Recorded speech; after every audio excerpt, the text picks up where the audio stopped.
નવસારી જિલ્લામાં આજે ત્રીજા દિવસે રેડ એલર્ટ છે અને રેડ એલર્ટની સાથે જ જે અવિરત વરસાદ વરસી રહ્યો છે તેના કારણે નવસારીની પરિસ્થિતિ ખરાબ થઈ રહી છે. ખાસ કરીને જો વાત કરીએ તો હાલ આપણે ચંદનવન સોસાયટીમાં છે અને એની નજીકમાં જ આવેલું બાબા ઈશિત તળાવ, જે હાલ ગંગા તળાવ તરીકે જાણીતું છે, આ તળાવ જે છે એ છલકાઈ ગયું છે અને આ તળાવનું જે પાણી છે એ આ ચંદનવન સોસાયટીમાં પસાર થઈ રહ્યું છે.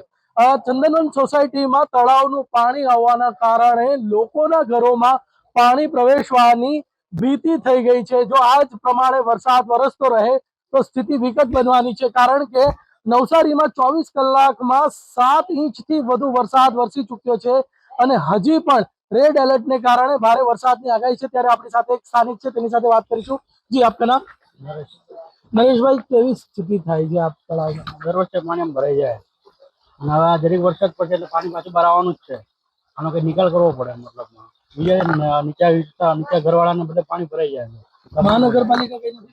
મહાનગરપાલિકા એ લોકો નગરપાલિકા બરાબર છે. મહાનગરપાલિકા આમ વધારે પાણી આવે એવું લાગે. પહેલા સારું હતું. તો મહાનગરપાલિકા થઈ અને પાણી વધી ગયું એવી સ્થાનિકોની ફરિયાદ છે. જે રીતે કામગીરી થવી જોઈએ, સફાઈ થવી જોઈએ, એ પ્રમાણેની કોઈ કામગીરી થઈ નથી અને તેના કારણે જ આ શહેર જે છે એ વરસાદમાં પાણીમાં ડૂબી જાય એવી સ્થિતિ થઈ જાય છે. દર વખતે ડ્રેનેજની સફાઈનો અભાવ અને સમયે કામગીરી ન થવાની જે આળસ છે એના કારણે આ પરિસ્થિતિ ઉદ્ભવતી રહે છે. ધવલ પારેખ, ઝી મીડિયા, નવસારી.